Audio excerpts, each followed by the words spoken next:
I do see the world in a really positive light. Of course, we have challenges. We're confronted with big challenges at the moment, but I do believe that there's a way out of this, and socially for sure. A lot of people don't believe in hope. I believe in hope for sure. I think hope's one of the only things we actually have. Where are we without hope, right?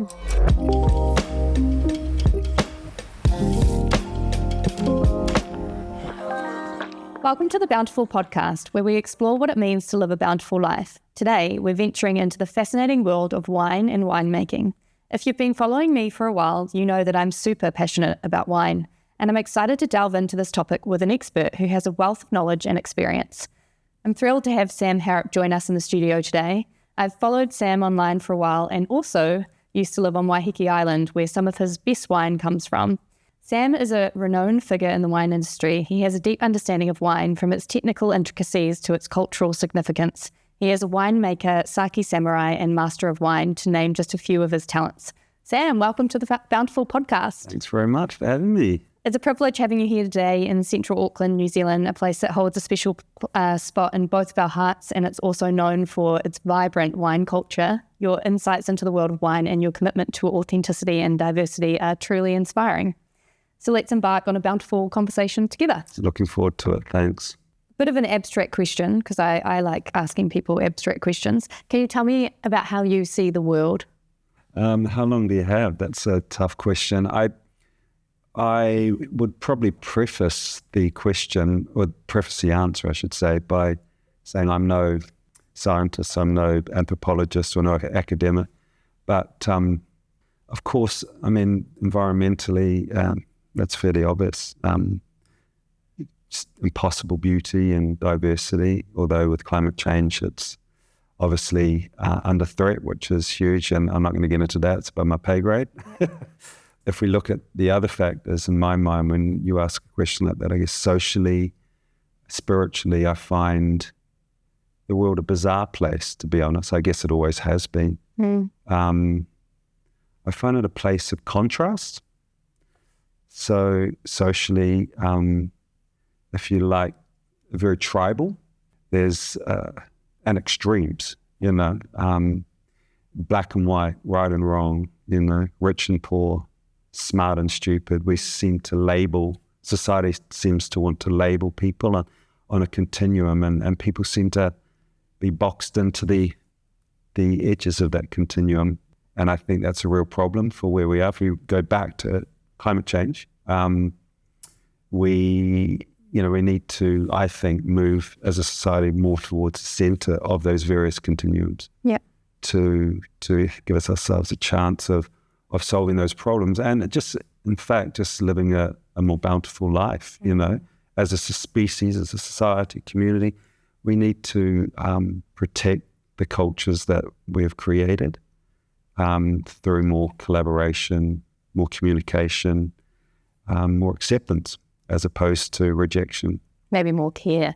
More empathy, for sure. Absolutely. I mean, that's one big topic, but I guess in saying all that, probably giving you the idea that I don't like extremes. Yep. And if you were to ask me how I view myself in the context of that vetted question, I certainly view myself, and maybe I don't want to give the impression I'm superior. I'm not, I can assure you, but I like to work towards middle ground in all that I do, and try to take a balanced view on different ideology, different opinions. I try to listen, and I reflect, and I think I'm slowly but surely working into a more equilibrium, more harmony, more balance in all that I do and say. That's my goal. So, and I just hope to meet more people with similar goals. And I'm sure there are a lot out there, of course. I think bizarre is a really good word. I've sort of this is like very philosophical, but I often struggle with like the meaning of life, or like why we're here, or what are we doing here. Maybe struggle is the wrong word, but I think about it and reflect about it quite a lot, especially in the context of living a bountiful life. Because I think if you're trying to, like, the only state that you can really reach is peace, because any other is not, you don't settle, I don't think. And like happiness, up and down, joy comes and goes. like a lot of these states come and go, whereas peace, I think, is one of the only ones where you can actually have a constant in a way.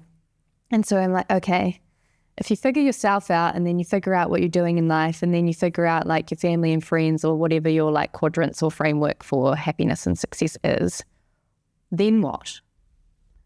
And I kind of go, oh, well, is it, having a, wife and kids and your business and your joys and your passions and then doing the things you love? Like, is that it? Is that enough? Just that whole question really gets me sometimes. Like, is this what we were meant to be here to do? Is like just live a good life? It is deep and it is philosophical. And I read somewhere recently, I didn't listen to the podcast, but Jeff Bezos, it was a quote from a Jeff Bezos podcast, and he was talking about and how as a people, as a species, we're very social. And, the guy or the girl who speaks the truth often is the one who gets knocked out. Yeah. Because it's just not convenient, right? I mean, and you see that in corporations. This is what he was saying. It really resonated with me. And what was interesting is he's really pushing for more honesty and acceptance of different views and opinions in corporation and in life. Yeah. Not sort of knocking the honest one down, which I think is a really important ethos. One more thought on this, and then I'll get back to what I told you we were going to talk about. Yeah. But I feel like we've almost lost our way in terms of asking for what we want from people. And I don't mean it in like a demanding or a sense of like being transactional.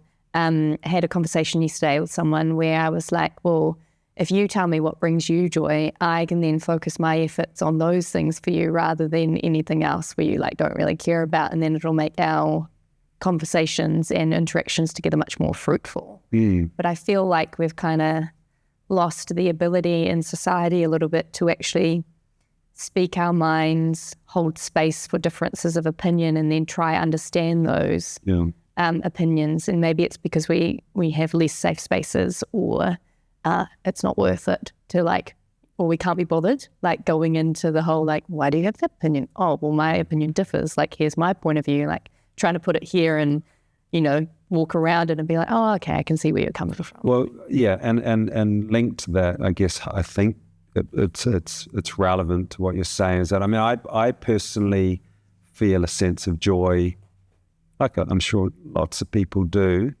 when they're natural, when they've been themselves, and we, let's face it, a lot of people don't know who they actually are, so it's an impossibility to be natural. So for me, my life has been like a journey to find out who the hell I am, so that I can actually be natural and enjoy and live a bountiful life, if you like. And that's where that notion of honesty and acceptance of a different view is so important.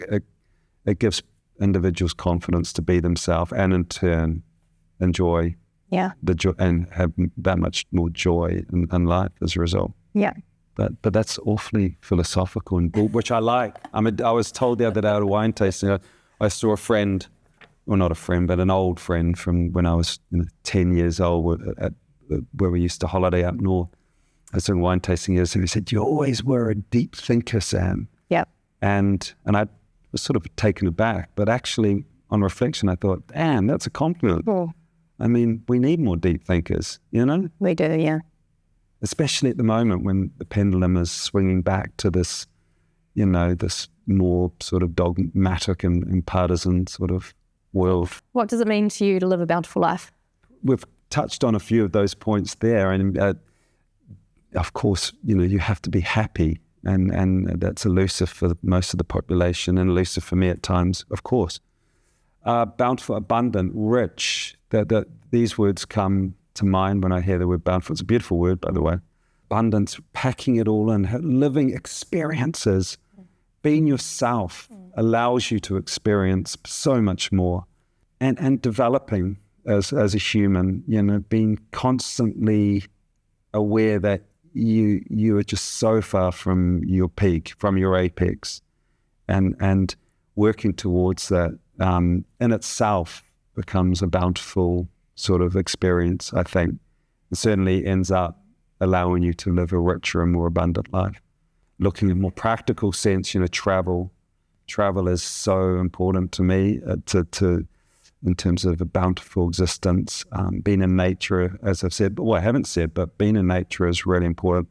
Being natural, I've already alluded to. There would be some factors that would add to my bountiful existence, if you can call it that. And what advice would you give to your 25-year-old self?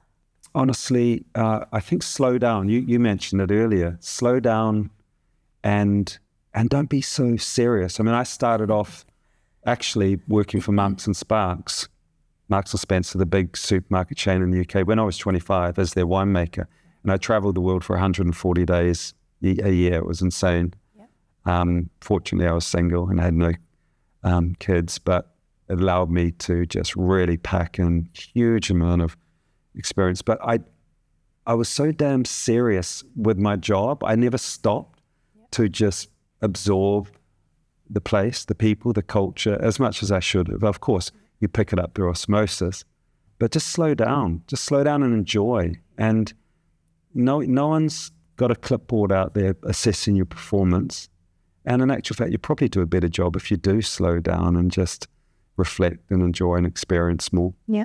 So that would be the most important factor. For the people that are too serious, I've always been quite serious as well. Like, I think maybe it's a thinking trait. If you think a lot, reflect a lot, you can be more serious because you get lost in the thought. How do you stop being so serious? Yeah, good question. My wife normally sorts me out in that regard. I look, it's cliche. I mean, I'm sure there will be a lot more cliches. I'm a cliche. I exercise every day. That's a given. Sometimes when I'm traveling, it's an impossibility with work. But yeah, so that clears my head, and that allows me to just compartmentalize. Once those work issues, personal issues, whatever the issues or activities are that are on my mind, are nicely boxed away, I can start to relax a bit. Yeah. I think hobbies are so damn important. I wouldn't call walking a hobby. I walk 5 or 6K a day, but certainly it's more of a lifestyle thing. Yeah. But I think consuming wine with good friends and family and loved ones with a good meal helps me relax. Yeah. Wine is we've already talked about truth already, and it's only 5 minutes in, but as they say, in wine there is truth, and where there is truth, there's enjoyment, there's fun, there's connection. There's also emotion, which can turn pear-shaped. You have too much of it, but yeah, it helps me relax for sure. I drink wine on a daily basis. Like a good European. Yeah, or bad nowadays. I mean, drinking's becoming more and more sort of taboo, really. But yeah, I mean, I'm a big believer, like many Europeans, and I love that about their culture, that moderation. Of course, I haven't always been moderate as a young Kiwi. I sort of probably drunk too much, but now I genuinely really focus on moderation, and I love it, and it helps relax, And I know there are a lot of health sort of issues being raised with drinking. Yeah, I come back to this notion. I mean, breathing is bad for you nowadays with pollution. Yeah, it's how you breathe. It's everything is bad for you in abundance and extremes. It's about moderation, and it can bring joy and pleasure, and moderation for sure. Tell me a bit about your background. Obviously, you worked for Marks and Spencer. They're massive. I love their gluten-free food. Pity we don't get it here. But did you study certain things to get you into wine, or what's been your journey so far? So I started academic journey at university doing, earlier, but at university it was doing commerce. And I realized quite quickly after my first year that it wasn't really not me and not where I wanted to be. So I went to Waiheke to stay with some relatives and worked on a vineyard.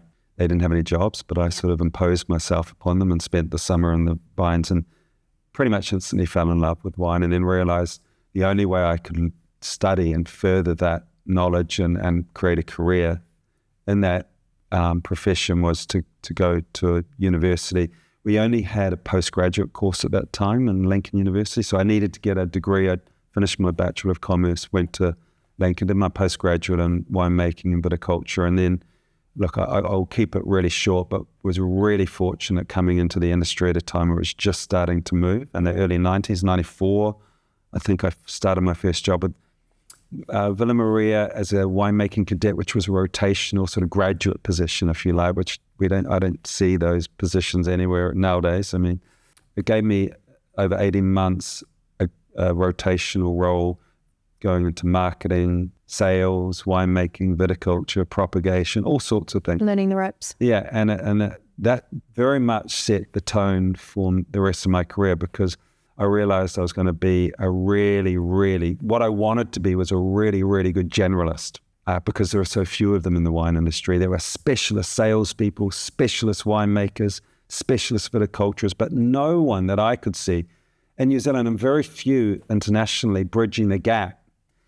And so I set myself very early on in my career the task of trying to bridge the gap between market and production, all with this mindset of trying to understand the consumer, trying to demystify wine, trying to bring a fresh perspective to wine, so that consumers are not being coerced into the purchase. Yeah. They actually give themselves an opportunity to get more pleasure, more bounty out of consumption. And the only way to get more bounty out of consumption is to know a bit more. Of course, if you know too much about wine, you can lose the potential for enjoyment in wine. It becomes too cerebral. And so you're drinking disgusting wine, but intellectually wanting to love this wine. Yeah. So a big part of my career, theme in my career is education, communication, helping demystify the nonsense in wine. And there's plenty of it, like in all sort of arts and crafts, if you like. So after there, I did my Masters of Wine in 2003 while I was at Marks & Spencer, set up a winery in southern France. I started consulting in 2004 all around the world. I left Marks & Spencer. I have done that ever since. I've worked all around the world. I like to consult for small, medium-sized to larger sized, I guess, but mostly medium-sized wineries where I want to make a difference. And I'm sort of going off piece here, so interrupt and tell me to shut up. But I think this is a really important message for any of your audience who are younger, starting a career, whatever the career is, but in particular in wine, is I had a very clear roadmap when I started consulting. I was like 32 years old when I left Marks & Spencer, so quite young in the world of consultancy and wine, at least. Most of them at the time were sort of in their 50s.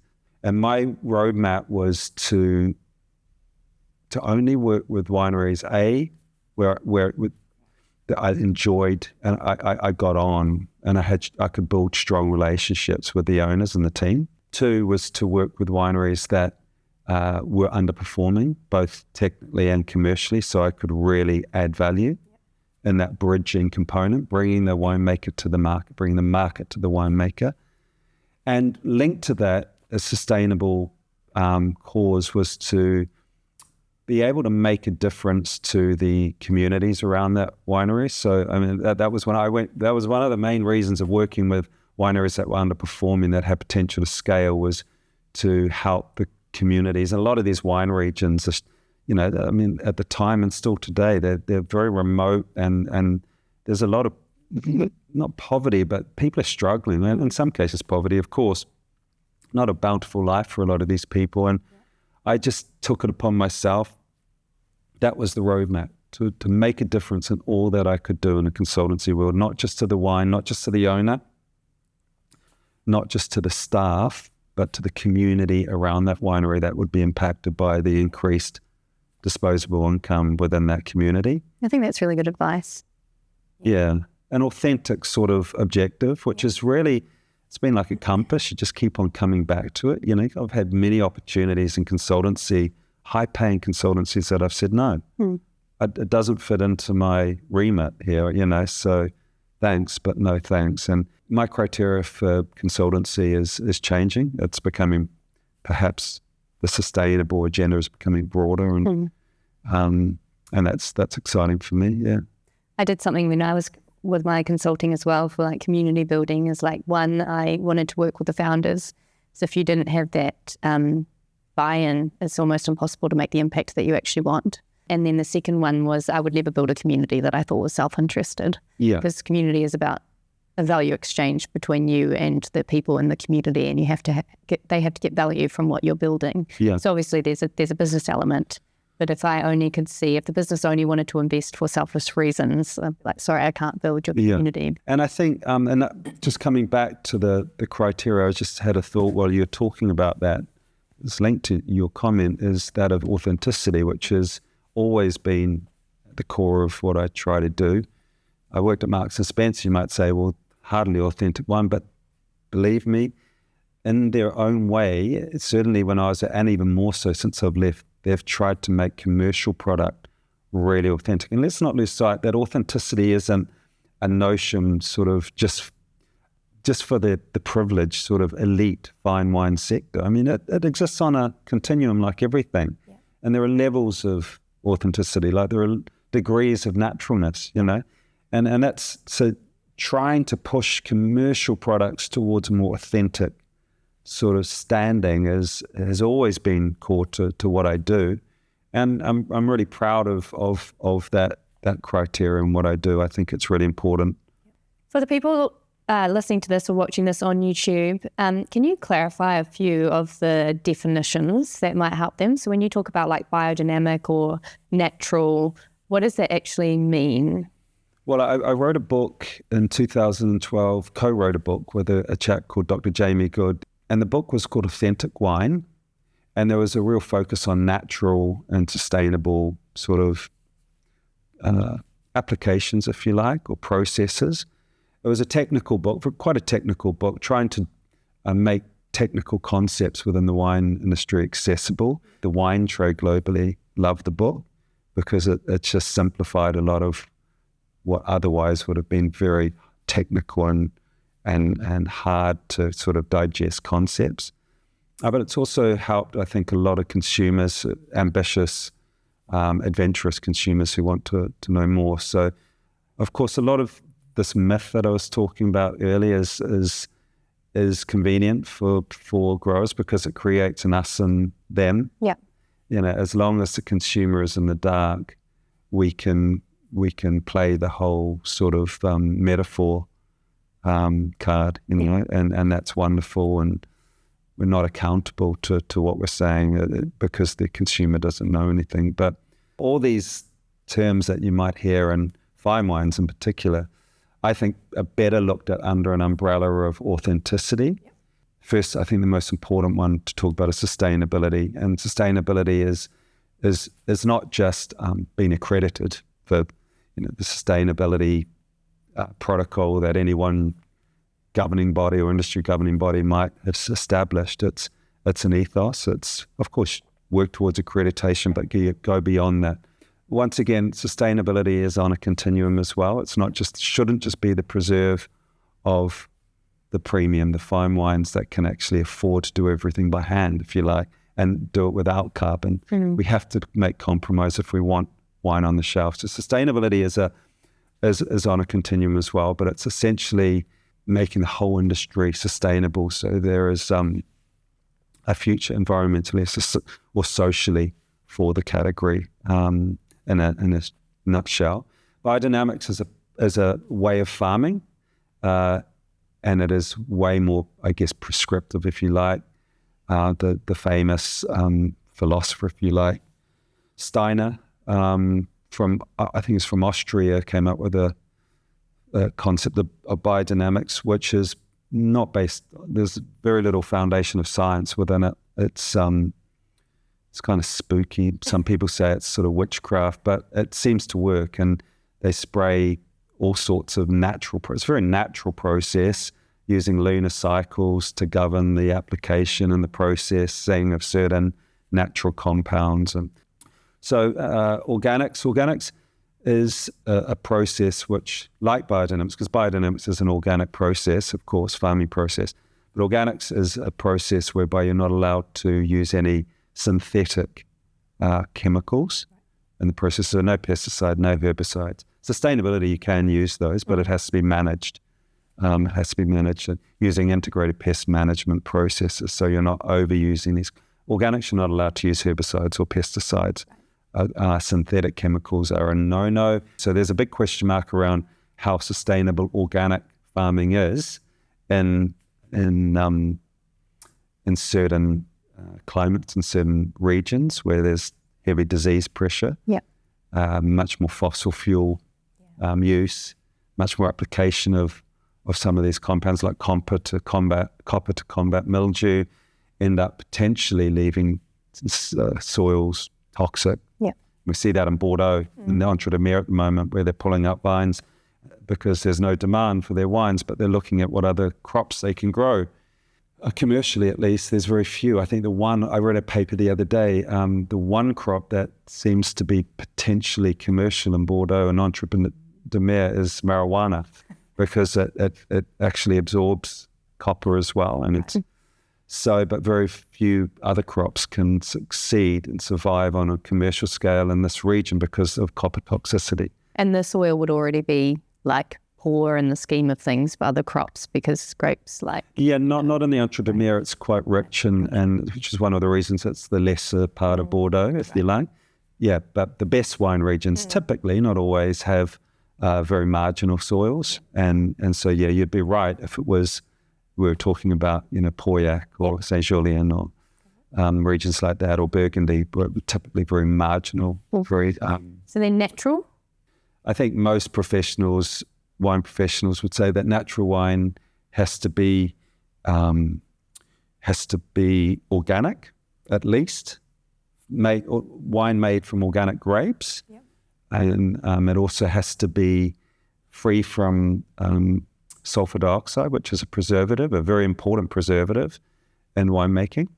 It has to be free from yeast inoculation, so you can't add yeast. Natural. Well, all of the wine yeasts that are available are natural, certainly, or legal, certainly in this country and in Europe. In the States, I think maybe they're allowed to use genetically modified yeast. Maybe not, I don't know. But all of the yeasts we can add from a packet in winemaking are selected from nature. They are natural. So that's where it gets a little complicated, that natural wine makers will never add, or are supposedly not allowed to add, yeast. And it must be a spontaneous fermentation. So in some cases, the same yeast from a pack. So natural wine is it's interesting because it's a wonderful ideology, and I'm a big fan of natural wine, believe it or not. I got referred to by some New Zealand wine writer a couple of years ago as a winosaur, which I thought was a compliment, to be honest.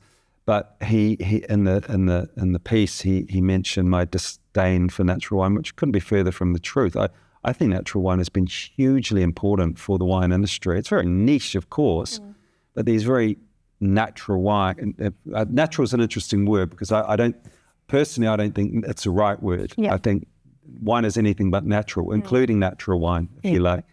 You have to plant the grapes. You have to, you go back further, you have to prepare the soil, propagate the vines, graft the vines, propagate them, plant them.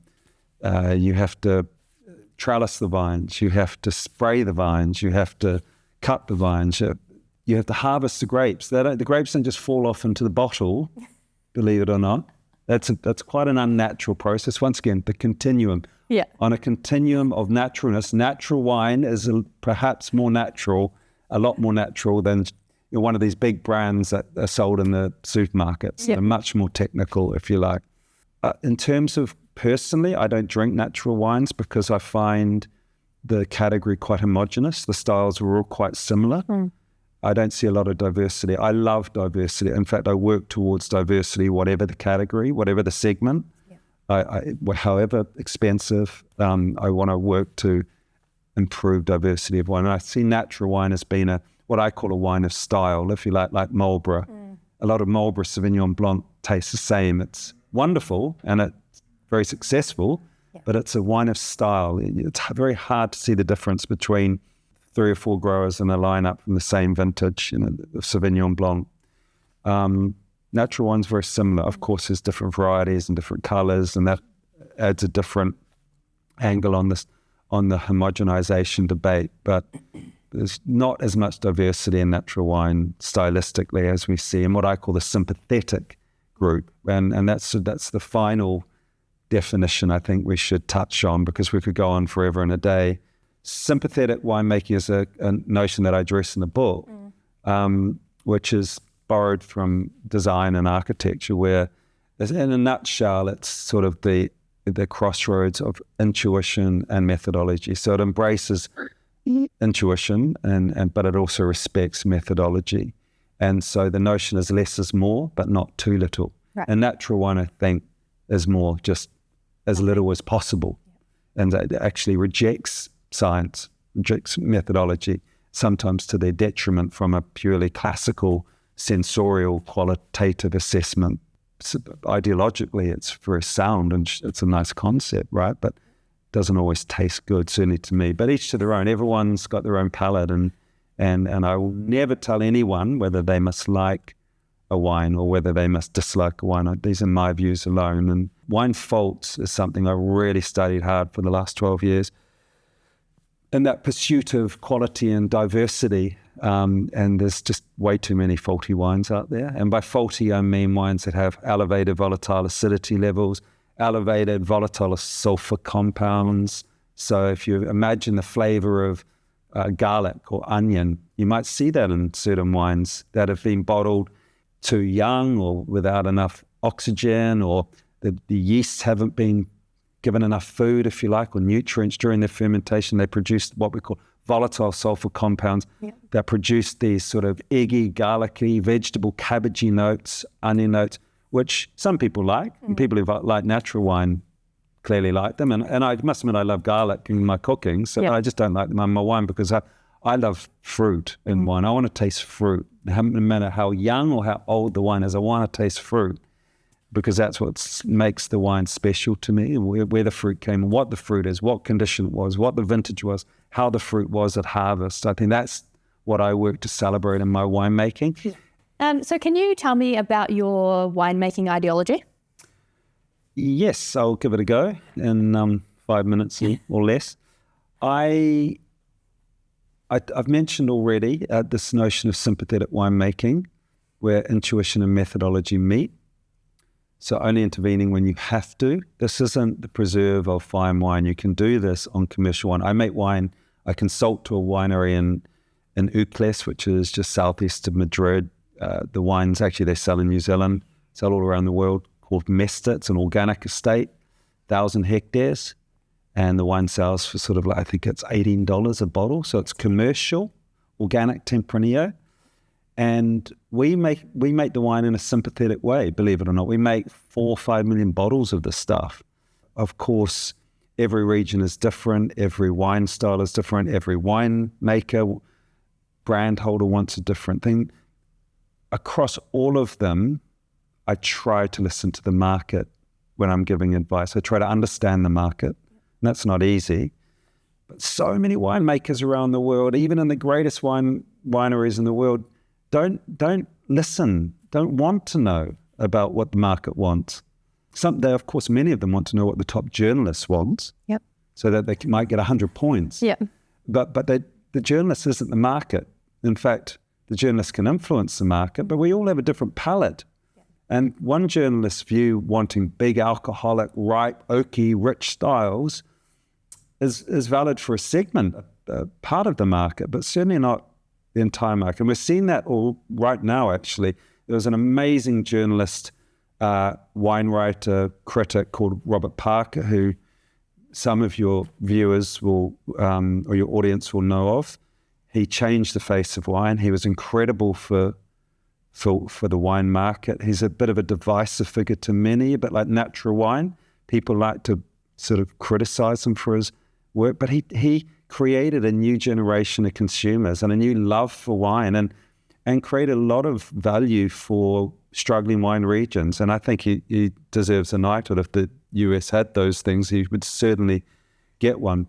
But he liked big, rich, ripe, alcoholic, oaky styles. And he was very transparent. He said, that's my style. If you don't like them, don't follow me. But fortunately for the industry, many people did follow him. But many people followed him who didn't necessarily like those styles. And now that Robert Parker's retired, we're starting to see the pendulum swinging in the market without any real opinion influences guiding this process on the scale that Robert Parker did, because he was huge. He was amazing. But there's a natural swing towards these lighter styles. I'm talking fine wine or premium wine, to lighter style, so lower alcohol. If we think of red wines, I'm thinking less extraction, less tannins, less dryness from the bitterness, less bitterness. We're moving from that bigger, richer style to the lighter style. And I've always been pretty much working in that space anyway. I haven't really been working with wineries who are wanting to woo Robert Parker. So I've been really trying to tune in what the consumers want. And I genuinely think, and coming back to my worldview, and I genuinely think there's a need and there's a want, even if it's subconscious, towards more balance. And in wine is the same. People don't necessarily want to fall asleep after half a glass of wine, of red wine. So you see in regions like Barossa Valley moving from 15% to 14%, less so. They were 200% new oak. That means the wine of the vintage went into new oak. It was then transferred into another new oak barrel after 6 months or a year. 200% new oak. I mean, the thing tastes more of an oak forest or a mill than the wine itself. So they move from that to exploring the site. So less is more. So now you can start to taste the fruit.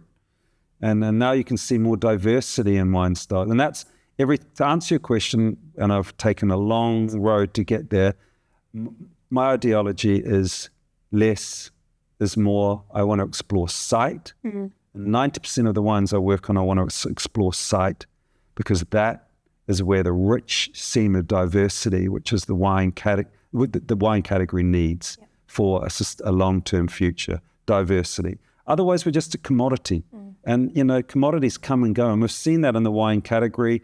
I remember in 97 when I started at Marks & Spencer's, there was still Liebfrau Milch, Peace Porter, Bordeaux was huge.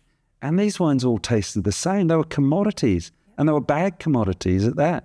And so they've gone. They were huge at a time. Sherry was another one, huge. And just come and go. So the sustainability of the wine market is about, for me, premium wines that reflect place. And of course, there is a place for style as well, but the future is dependent on terroir. When we've talked about this we talked about this before, you said that you really want to taste the place. So like, say if it's a Chardonnay, and I don't know nearly as much, I know next to nothing about wine compared to you, but if Chardonnay's from Waiheke, or if it's from Hawke's Bay, or like from the Bendigo Hills in Central Otago, very different growing environments. You want to be able to taste the differences, because that would give it a completely diverse. Yeah, and it creates more context, and it creates more scarcity. It's unique. Yeah. If it tastes of that particular vineyard or that sub-region, you can only get that wine from there. But if you make it in such a way that it's overripe or it's over-oaked, that can be replicated in Oregon, it can be replicated in Russian River, it can be replicated in Geelong, in Australia, anywhere, because it's a wine of style. So scarcity and the future of the fine wine category anywhere in the world, premium category, is about harmony, balance. It's about being able to taste the fruit. And really core to that, achieving that wine of sight is first and foremost harvesting at an optimum level of ripeness, not overripe, not underripe. And the vast majority of wines still today are harvested overripe, and I'm talking premium and fine wine. But there is a movement really quite rapidly in the last 6 or 7, 8 years where producers are coming back, as I said, like in Barossa Valley, moving to lower levels of alcohol. There's still got a way to go, I made a wine out of Hawke's Bay in 2017. I picked at 11.5% potential alcohol. I added a little bit of sugar to chaptalize, to increase the sugar for body to about 12%.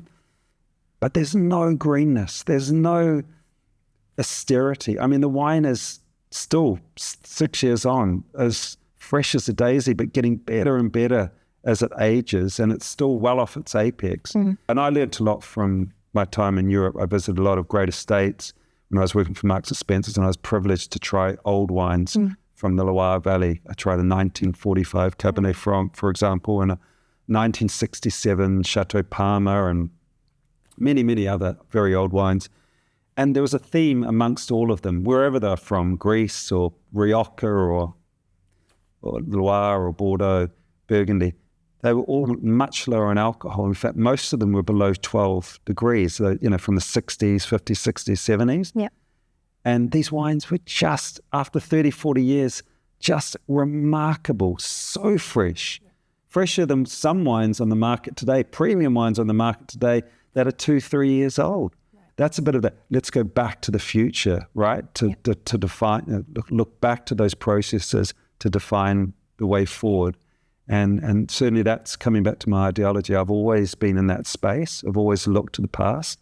Should we talk a little bit about trends, and then I can ask you, and then maybe a little bit about New Zealand, and then I can ask you the random questions that are sort of popping up in my head that might demystify some stuff. If we cannot talk about trends without talking about how COVID has impacted things and also the cost of living crisis. So very quickly, I think COVID obviously made people drink that a lot more, probably too much in some cases. But what it also did, because we couldn't travel, was encouraged many people, I think a significantly large size of the market, and globally as well, towards trying to learn more about what they're drinking and travel through a glass of wine. So in a nutshell, consumers' buying and drinking patterns have changed because of COVID. And I truly believe that being locked in one place has allowed the consumer's knowledge to deepen. Online wine sales has supported that mission. There's so much more information online that you can access as a consumer. You travel through a glass. So there's this movement in premium wine regions which moving towards more transparency. There's this concept called minerality that's been around forever and a day, that the elite in the wine opinion making circles have referred to. Wonderful descriptor. This wine has minerality. It doesn't actually mean anything because the wine can't, you can't taste the minerals in the soil and in the wine, but it's more of a metaphor, and it's a lovely emotive term. But I once listened to a presentation, friend of mine, a Japanese guy who's also a master of sake, a guy called Kenichi Hashi, describe his definition of quality Pinot Noir as it must taste like the best Japanese mountain water. So just think about that for a second. Living where I do, I get that. Yeah, purity, transparency. Yeah. If the wine is stripped back and it is naked but pure and not faulty, naked and elegant and harmonious and not too much, not having too much of everything, you can see behind, it's like a looking glass. You've got a chance of seeing where that vineyard is, or to imagine where that vineyard is if you're so inclined. So that transparency allows you to see any potential minerality or terroir in the wine. So that's a real trend at the premium and fine wine, moving to that more transparent, lighter style. But technology is having an influence as well. We're seeing more reductive wines rather than oxidative wines. So more wines that had the potential to age much better than perhaps in the past with the closures, for example. Natural corks are very inconsistent. Screw caps are very consistent, and they keep oxygen out. Oxygen destroys wine, ages wine, prematurely ages wine. So they're just a few trends. I'm sure there are many. Champagne, sparkling wine, I should say, is a big trend at the moment.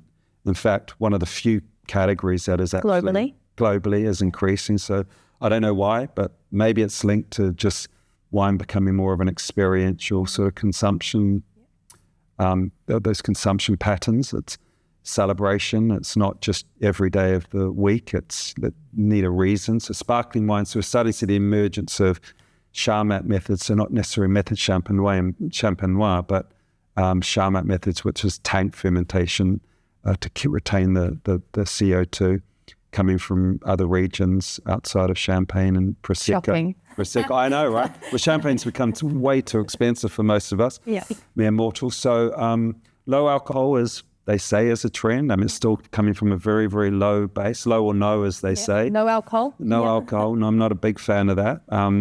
But I think there's probably a place for certain low styles, so between 6 and 9% alcohol without losing the true nature of the product. It's like Italian table wine. I think I had someone ask like 5 when we were in Italy. No, 8. And then we had this flagon that was about this big that came off the family vineyard. And Dad was like, it's basically grape juice, so I'm not opposed to you having some, but it's because the percent was... Yeah, probably Moscato from, Asti and 6% alcohol and full of sugar. Yeah. So that's the trade-off, right? Yeah. So the lower that you go, the more sugar you need to give your body, because alcohol gives you body, texture, concentration, weight. If you don't have alcohol, if you less of it, you need to supplement unless you just want to create something that doesn't really have much texture, if you like. So the irony is that people are drinking less alcohol, not for different reasons, lower alcohol, but I think 30% of these consumers, 40% are for health reasons, drinking less alcohol, but they're drinking more sugar in the process, which is equally as bad, if in some cases worse than alcohol at the levels they're drinking. So that's a trend, but I don't know if it's got legs. We'll see. I mean, it's certainly bringing new generations, but it's cool. It's adding certain sort of spice to our offering. You're getting new people in the mix. The millennials and the Gen Zs are sort of rebelling from their parents, drinking stuff that they wouldn't drink. I think that's cool. We need to bring new consumers to the market, new generations to the market. So that's a good thing. So let's talk about that. So where is New Zealand at in terms of our market maturity and our understanding of wine? And then we could also talk about what's going on here as well. You can't answer that question without segmenting the market. That's way too general. Yep. So let's segment the market. I think at the commercial price point, we're probably more mature, and our expectations are very high because we make extremely good. We mostly drink local wines. Yep. I think 76%, or don't quote me on that figure, around that, of all the wines consumed in New Zealand are New Zealand wines, the balance being obviously imported. So New Zealand wines are fantastic at all price points. Typically, they over-deliver, and the success internationally has shown, confirming that we're not the only ones. I'm not the only person who thinks that. So we have very high expectations and quality standards. So we're quite mature, I think, at the commercial price point in terms of understanding what we like and what we want. Consumers at the entry level who may not know a lot at all probably know a lot more than consumers at the same sort of segment in the UK. Right.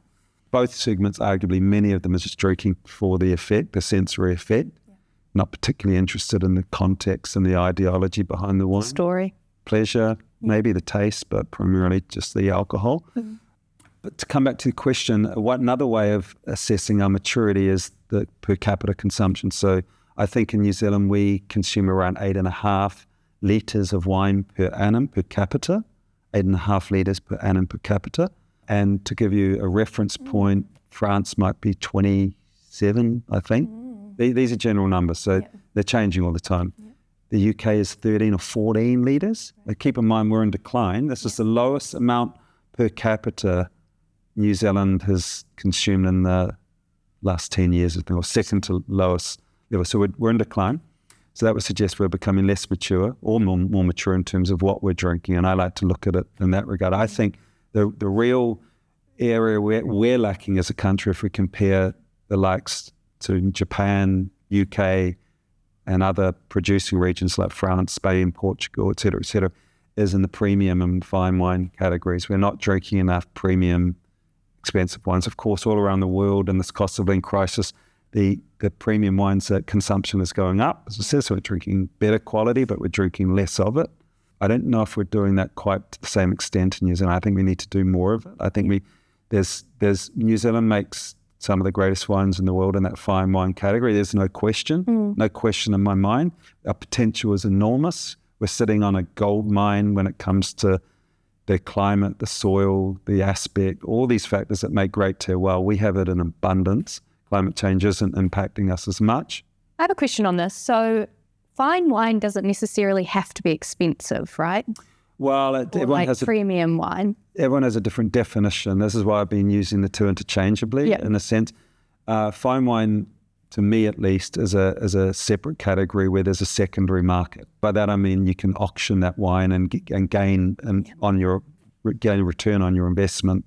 Once we wake up to just how good the value of our premium wines are in this country, and they're truly as good, if not better than in each of the categories. Chardonnay, Syrah, Pinot Noir, Cabernet Sauvignon, you name it. Sauvignon, I mean, all of them. We do everything just so well, but the best of the best are as good, if not better than the best in the world. We see over the last 30 years, fine wine as an alternative investment category has outperformed other standard conventional investment categories, which is staggering when you think about it over that 30 years. So there is money to be made in fine wine, not premium wine, fine wine. Yep. And New Zealand doesn't have a secondary market. So New Zealanders need to start taking their local wines, the best of their local wines, really seriously, and be prepared to pay or to invest to make much more. Because I mean, I'm very keen about buying fine wines or premium wines from New Zealand in the next few years and cellaring, because I do think that it's a good investment opportunity. I don't know if this is a controversial question, but can we talk a little bit about age in the bottle? So what we talked about previously is that I seem like, say where I live down south, it's really hard to get old wines. And by old wines, I mean anything pre-2020. So something that's older than like 3-4 years in the bottle. And so is there a trend in New Zealand where we think that young wine is the best wine, or are we not educated in that old wine is actually good? New Zealanders like young and fresh and intense wines that really pack a punch in their youth. But they're perhaps where they need to mature is understanding quality and how you get that. And the very best wines only, depending on the variety and the region, but they need to improve with age for at least 6 to 7 years before they get to their true apex. Yeah. And we're drinking these wines way too young. Yeah. I go into a wine shop in Auckland and I see a very expensive Waiheke or Hawke's Bay Cabernet Sauvignon at like $90 and it's 2022, and someone's just going to go, oh, I'm going to a dinner party. Yeah. Go and grab it, and go, yes, look at this. I've got this, whatever the wine is. That wine is going to taste pretty much exactly the same, if not worse, than the wine half the price or a quarter of the price, because like all great things, they really only should show their true potential with their quality with time in the bottle or with time in the saddle, like humans, right? You need time. Some fall over quickly, others let go the distance and get better and better with age. And that's the same with fine wine.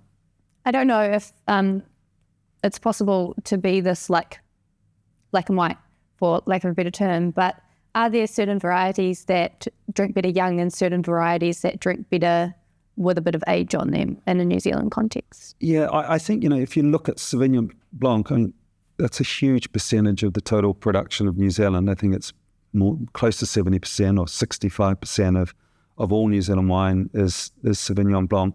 I've tried many old Sauvignon Blanc. I had a 1995 Cloudy Bay a few years ago that was just remarkable. And people, even experts, professionals and somms will say, Sauvignon Blanc is best drunk young. Yeah. Well, from my experience, not a chance. I mean, that wine was magical, and up to many old Sauvignons from Blenheim. But for sure, it seems that the consumers love the fresher expression, and each to their own. I mean, the fact is that's what they get, so take it or leave it. I mean, let's not lose sight of the fact there's nowhere to store wines anymore, right? And wineries need to sell the new vintage. So there's no real incentive for wineries to say, hey, just hold on to your wine. It's going to be better in a few years. Yeah. So there's that sort of marketing angle to it as well. I love the analogy, and I've used this a couple of times. I mean, if you go to a party and there's the bright young things in the corner or in the center of the room talking up a storm and, extroverted and, the same old stories coming out and abundance of energy, and the clothes they're wearing are shiny and everything's just, most people are drawn to that person or those individuals, right? There's this energy, when you actually go and listen, or when I go and listen to those people, I kind of lose interest quite quickly, more often than not. Yeah. It's a kind of a superficial little chitty chat, and it's sort of, I could do without this. And I often sort of look around the room and look for the older person who's a little dustier and think they've got some good stories. They've got something I want to tap into. It's harder work, but I make an effort. And tell you the truth, I go and I try to explore those types of people in the room because they're the ones who have got the wisdom, the knowledge. I walk away from a chat with them, and it can be hard work initially, feeling much more bountiful, richer, abundant, and more energized, to be honest, and listening to, the same old stuff. And the same can be said of wine, right? So you're drawn to the intensity of young wine. The consumers love that freshness, that energy, that intensity. But to appreciate old wine when it's at its best, it takes knowledge. It's hard work. You need to study to a bit. I don't mean get the books up. You need to be prepared to get online or listen to people's opinions or open your mind and look at different ways of defining quality that rather than just sensory. I look at quality in like 4 different prisms, if you like. Yep. But one is that technically the wine should bring you satisfaction. Your preference may be very different from mine. You may like buttery Chardonnays. I don't. I like more zesty Chardonnays or whatever it is. But that's fine, I'm glad, by the way, you don't like buttery Chardonnays because they don't age as well. But anyway, think they have their moments, but the moments for me are like the more preserved. But interesting, the buttery Chardonnays don't age as well as the more citrusy and mineral and zesty Chardonnays as a generalization. But moving on, so there's that pure sensory pleasure. Then I think there's what I call an emotive pleasure. When I was living in London, I would go to the local pub occasionally with my wife and would have a meal. I would still pretty much always at that pub that was owned by New Zealanders get a glass of Sauvignon Blanc. In fact, I can remember the name of it. It was called Tin Pot Sauvignon, I think, Tin Pot Hut or something. And it would just conjure up this emotional feeling. It was bizarre. I'd almost get homesick. It'd transport me, So there's that emotional thing. And your viewers or your audience will be going, this guy's insane. But dig into the glass to get more pleasure. It's there. The third one would be contextual. So how old are the vines? What's the soil? What's the climate? What happened that year? Yeah. What is the clone if you want to go dig deep? What is the root stock? What is the gradient of however far you want to take it? This is a contextual. This is more of a cerebral, qualitative sort of criteria or prism. And then finally, the last one, the fourth one would be ideology to me, which is, is it biodynamic? Was a winemaker working towards a sustainable agenda, a natural agenda? So there's this, what's driving the winemaker's ideology behind this wine? And so not everyone has to take assess quality using all 4 prisms. They can just take one if they want. But what I'm saying is I think my view is if you take on another one, if you're only into the sensory side of sensory pleasure, but if you just try to engage with that emotional, you'll get more pleasure out of it. I guarantee you. I have a great picture for you. So I think we had a 2017 Villa Maria Cab Sav, maybe from their reserve range the other day for guests, and there was some left over. And so I put it in a little glass because I was going to see the horses. Right. And it just tastes like berries, like full berries. And was very purple, but you could see it clear through the glass. And just sitting there stroking the horses with my tiny little cup, drinking this wine, stroking the horses. There you go, an emotional response. The berries, like summer, delicious, just such a rich flavor. I love that. And then the horses. And that moment becomes longer living, becomes the whole experience becomes more bountiful, if you like, of drinking that wine and patting that horse, because that was like Bountiful in a nutshell, really. Yeah. So and wine, I think, has a role to play in those memories and bountiful memories for sure. Carafe or no carafe? What is the value of airing your wine? Couldn't be further from the truth in many instances, right? The reason old wines are decanted is to get them off their sediment. But they're very fragile old wines, and so they are damaged quite quickly when exposed to oxygen. So they deteriorate quite quickly. So the key with old wines is to decant, to get off the sediment if there is one, but protect it ideally under a blanket of inert gas like argon or something. Right. I think that's the whole irony. People think, decant red wines, decant older wines.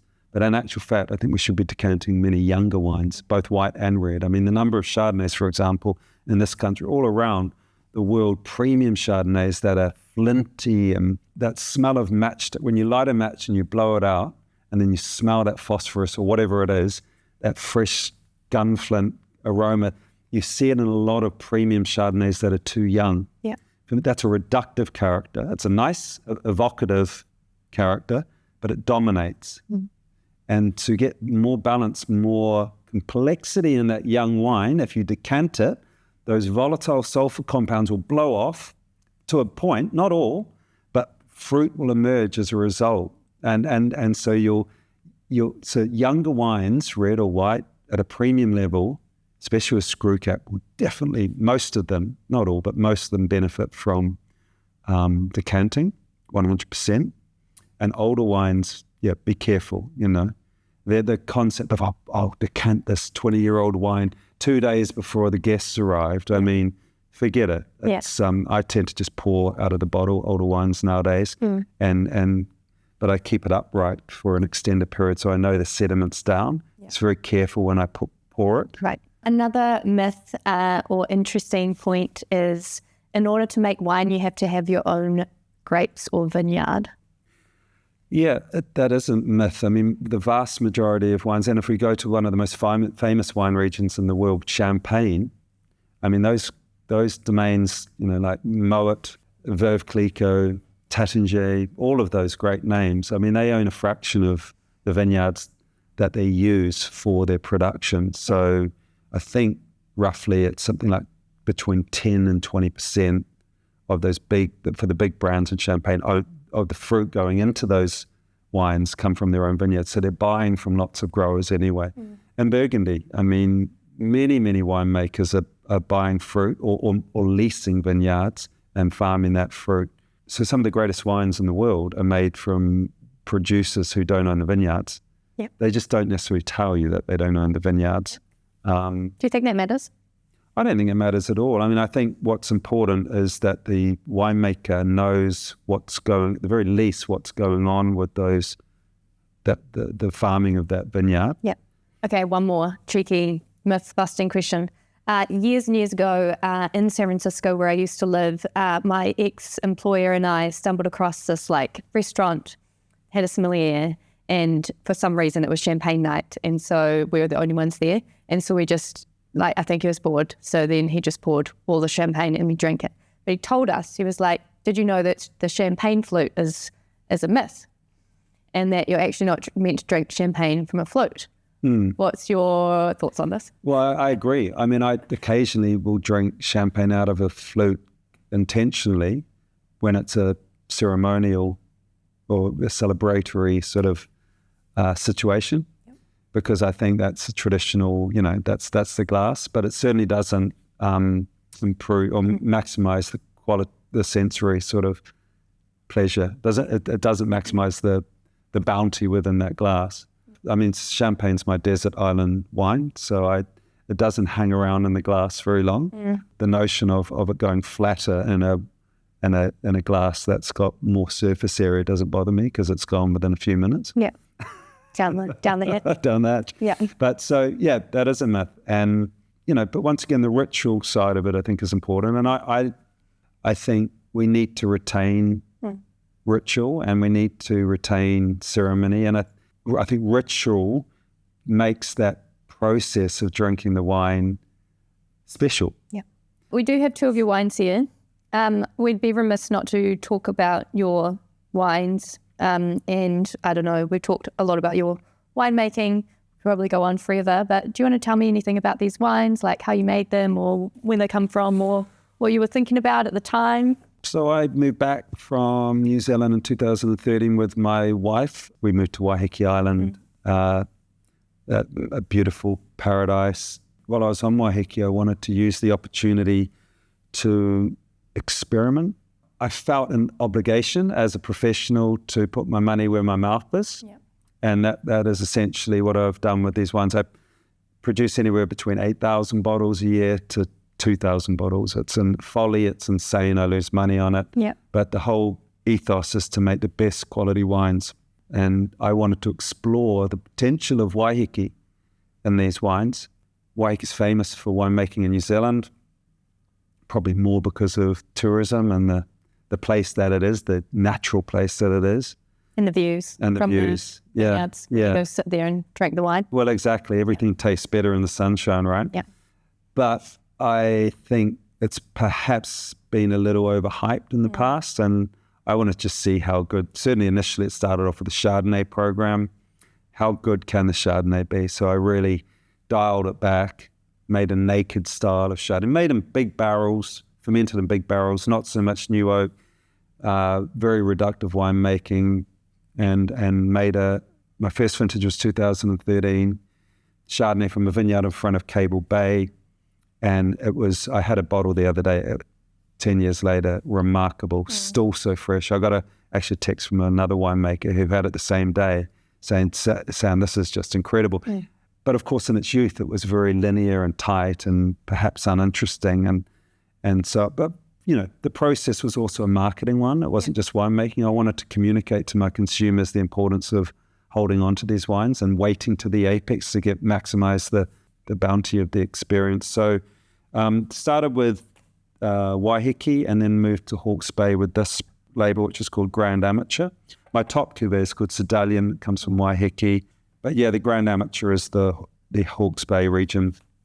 And I have bought from a couple of vineyards down there that I know and trust, and I know they're working extremely well. Very, very good vineyards. And I ship the fruit and the juice up to Waiheke and I ferment there. So it's a negotiant model, but with a real focus on quality and scarcity and making wines with context. It's the most expensive business card known to mankind. Yeah, but works. Before we get into hard stuff and quick stuff, do you have any tricks for helping people choose wine in New Zealand? I know that when I was trying to develop my palate and knowledge, my partner was like, buy this type of variety that I think you'll like from this region and this year, and you more or less can't go wrong. Do you have any tips or tricks? Well, I do really. I mean, it's each to their own. It comes back to the reason you're drinking wine, right? If you're drinking just to get boozed, I can't really help you, buy based on alcohol level, perhaps. But I think most people, and I like to think most people are moving towards moderation, which is a good thing. I think we've wasted an awful lot of money on wine in the past. What I would say is that whatever your tipple is, whatever your color, whatever your variety is, try to understand what style within that variety or you prefer. So an example, Chardonnay. I have a preference for, as I said already, the more linear, austere, mineral, flinty, less oaky styles. But many people I know and love and respect prefer the oakier styles, big oaky styles. And then some others equally who I prefer, I know and love, prefer the buttery styles or buttery and oaky. So there's different styles within a category. And to many people listening, Chardonnay, it's just not the case. Shiraz, not the case. Yeah. You've got to understand what your preference is within a particular variety that you like. So dig a little deeper, because otherwise you're just potentially buying the wrong style. Yeah. So if you, for example, like the buttery style, before you go on your shop or buy online, it's a great way to do it initially. Google buttery styles, $20 or whatever your budget is, and go on and get a few brands and then go taste them. And then when you're tasting them, zone in on it. Be mindful. See if you genuinely do like that wine. Look at the vintage. And then when you go into the store the next time and you haven't been as organized, at least you've got a reference, right? Yeah. And you say, actually, you know what? I was speaking to my friend the other day who said that she likes that buttery style because, of course, it started a communication with your friends, and then all of a sudden you're trying things, but not just lucky dip, like, use the internet, use your friends, but understand what your preference is. Yep. Okay. And I think drink older wines, at a premium level, premiums, I'd say plus $30 in this country. You should not be drinking young wine. It doesn't matter whether it's a Chardonnay or even a Sauvignon, let alone a Cabernet or a Syrah. You should be looking for it to be at least 3 or 4 years old. It's actually kind of funny going back to the wine auctions. We've been bidding on a lot of stuff from wine auctions. We've been picking up beautiful New Zealand wine, like maybe pre-2012, under $30. Yeah, incredible value. Which is fascinating. I think we had a 2004 Akarua Pinot Noir the other day, and it was absolutely beautiful. I bet it was. Yeah. Yeah, and that's the thing. I mean, we just don't hold on to these wines. So if you find something that's from a good vintage, and make sure it's from a good vintage if you're paying a little bit more for it and it's a few years old, because obviously poor vintages, the wines don't age as well. Yeah. So if you're going to pay a bit more, get an older wine, make sure, redo your research, spend a bit more, do your research. And of course, when you get to that bottle eventually or immediately, you've already got this knowledge in your mind because you've just been reading about it. And that's the context I'm talking about. That's the cerebral aspect of appreciating quality that we need to do more of, I think, in this country. If we're going to sort of get our wines into a price point, our fine wines into a price point and perhaps a secondary market, which they're deserving of. And most importantly, don't be shy to communicate to whoever you're drinking the wine with what you know about that wine. You're not going to sound like a tosser because you don't know enough to sound like a tosser. You know what I mean? And they'll tell you if you're sharing too much information. But I think there's that role of education because it will help everyone enjoy the wine that much more. Can you tell me about a time in life that was not so bountiful and what you did to overcome it? The least bountiful time was probably in the mid-30s to early 40s, so 7 or 8 years, where I didn't have kids and where I was taking stuff for granted. Okay, so I mentioned before that I slow down. If I could go back to my 25-year-old, if I could go back to my 35-year-old self, just slow down, go on a voyage of personal discovery earlier. Yep. If I could go back to 35, I would have dug deeper into who I was. And it just so happened when I was 42, 43, I had a business situation. My partner coerced me out of the business, and it was a dreadful time for 4 years. I was really angry, and rightly so. He was not a nice boy, and I'd invested a lot of money and time in this business, and it was a great success, this business, but he coerced me out and whatever. I struggled with it, but actually, and that was the greatest challenge, but it was ironically turned into being a really bountiful start of a very bountiful journey in my life, because I started to question myself and go on this personal discovery. Of course, we all do that, teenage, all the way through. I mean, I said before, I'm a deep thinker and I've always tried to evolve and become a better person. But this period took me into a more interesting period where I really started to reflect, and just started to accept people, and judge less. And actually that sort of discovery of the ego, and of what the ego truly is, and actually sort of stop feeding the ego. Yeah. And I think since I've stopped feeding that ego, my life has become way more abundant. I've become way happier. Perhaps I like to think way more interesting. I've listened more. I've experienced more. I've been more mindful. So it's interesting that period leading up wasn't very bountiful, because up to the business situation wasn't bountiful because I was taking things for granted. It was fantastic superficially, but then I had that huge challenge, and through that difficulty I've become a much richer person personally. I think I'm very fortunate. Yeah, I think gratitude is so important, and for people who practice gratitude every day, it's hard to have a bad day, I think. Really is. You're truly practicing being grateful. Well, it's that positivity, isn't it? I mean, that's something I haven't really touched on. I'm sure you're the same as me. You just cannot hold my positivity, but I see positivity in everything, and it's that's a real key formula for success. I'm always saying glass half full, baby, glass half full, not glass half empty. And horrible cliche, but it's so important. You can look at things two different ways, negative or positive. Most of the world looks at the negative way. Just be gracious, be grateful, consider your privilege and look at things in a different light. There's so much positivity there. When I was younger, I had this friend, and she was like a ray of sunshine, just like literal sunshine. It's like vivacious, buoyant, smiley, happy. No, not without challenges, but just like radiated sunshine. And I remember looking at her and just being like, oh, you have the energy that I want. How do I be like you? And so I went on this like 2-year journey to figure out how I could literally be a sunflower.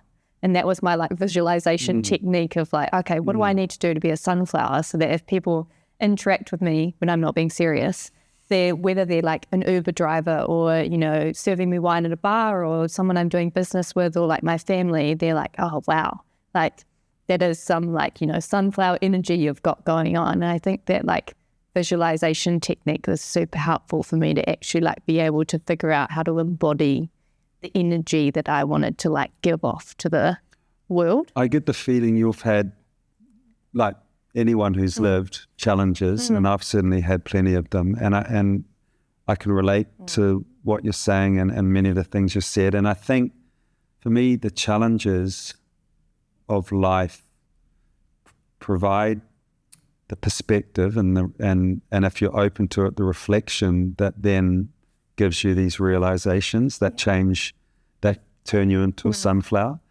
I was saying to my boy the other day, he's 11, right? And I said, 2 paths. You can go the flat route to the destination, or you can go the hard route that goes uphill and then downhill.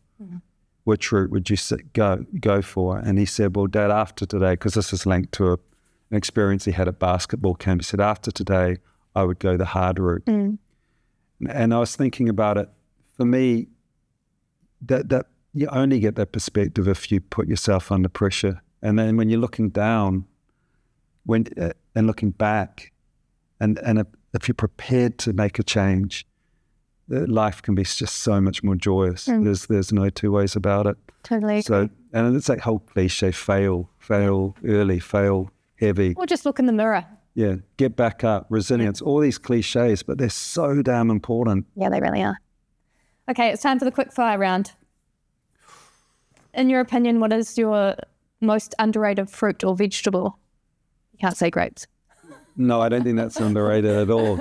I wish it was. It'd probably be a lot cheaper, the stuff I like. So I think seaweed probably is was vegetable, sea vegetable. You probably haven't had that one before, but I think it's a superfood. I love seaweed. I love to eat seaweed, and it's a superfood.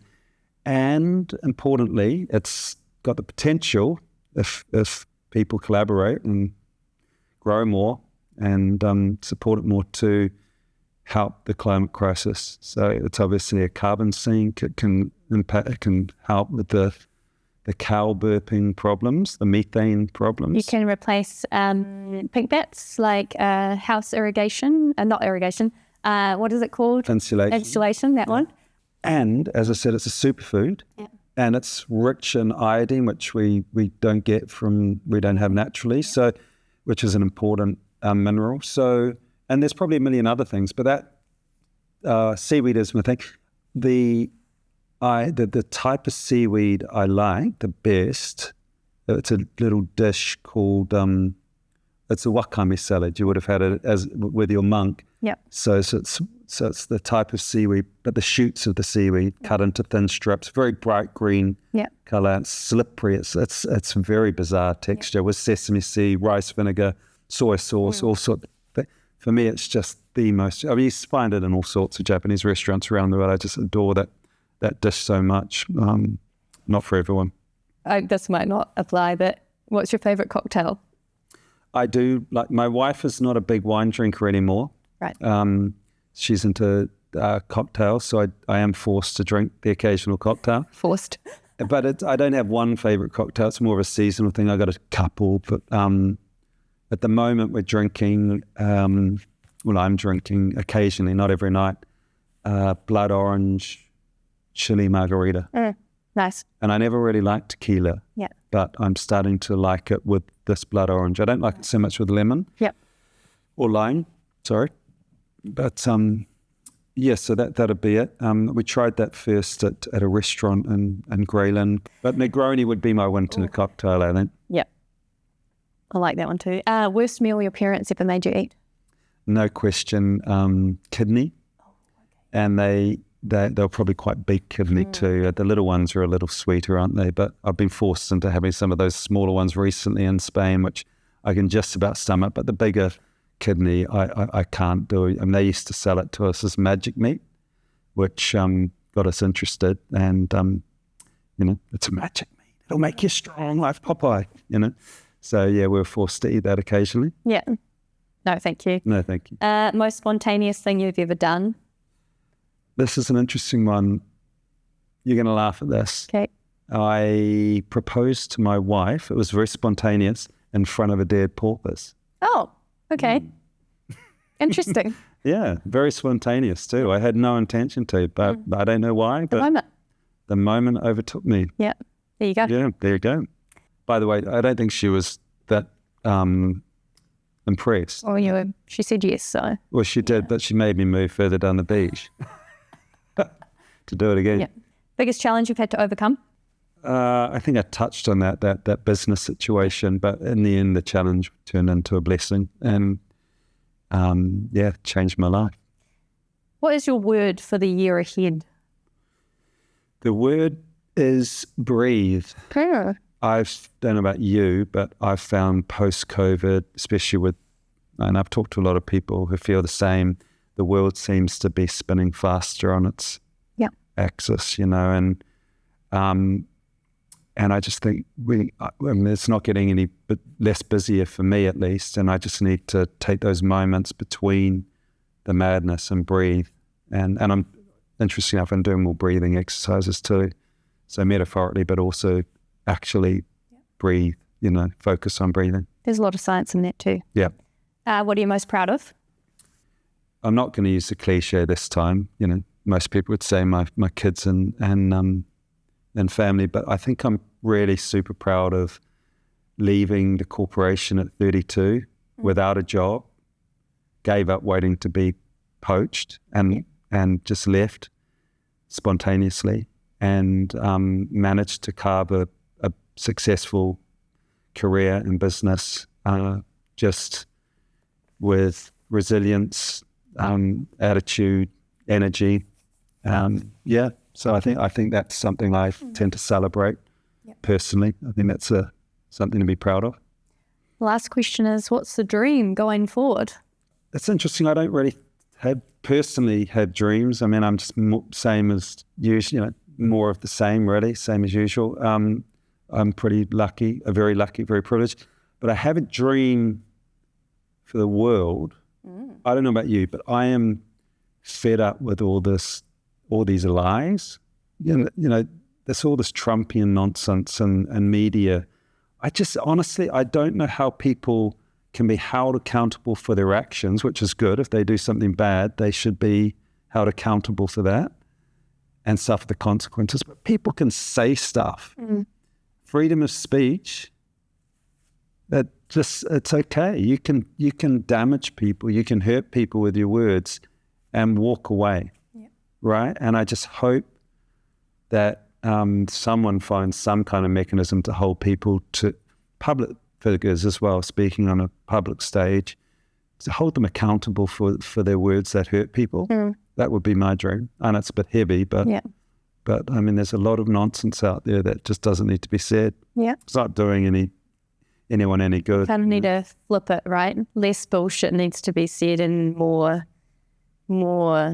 like sharing needs to be said in like safe spaces with friends and family and people, so that we share more ideas rather than being clams. I feel like the world is a little bit clammed up because of not taking the time, not slowing down to understand the differences of opinion and those sorts of things, almost like flipping it on its head. Well, we're losing, decency and convention. And I think, I talked earlier about the extremes, and that's not going to help the world get out of its various problems. But the belief that you can say whatever you want, if it's a lie or just if it's inappropriate publicly, you have a right to say it, is making that I think is fueling the creation of stronger extreme groups, and that's, we need to move into that middle ground, and that takes, I think that we just need to say less, to be honest, and think about what we say and the impact it has on people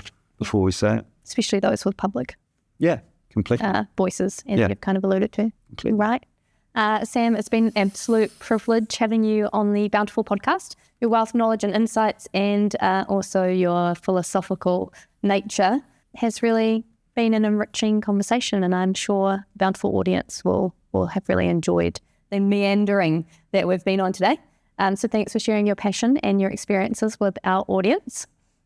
And for all of our audience eager to view more of Sam's world, I'll put the link to all of his Bountiful stuff that he does in the show notes. And if you found today's episode inspiring, please make sure you follow and subscribe for more engaging conversations. This season is filled with many interesting and extraordinary guests. So we're discovering what it means to live a bountiful life. And thanks so much for joining us. Thank you, Sharon. The process of doing this has been quite enriching as well. So thank you so much. It's very interesting. Good luck with the future podcasts. Thank you.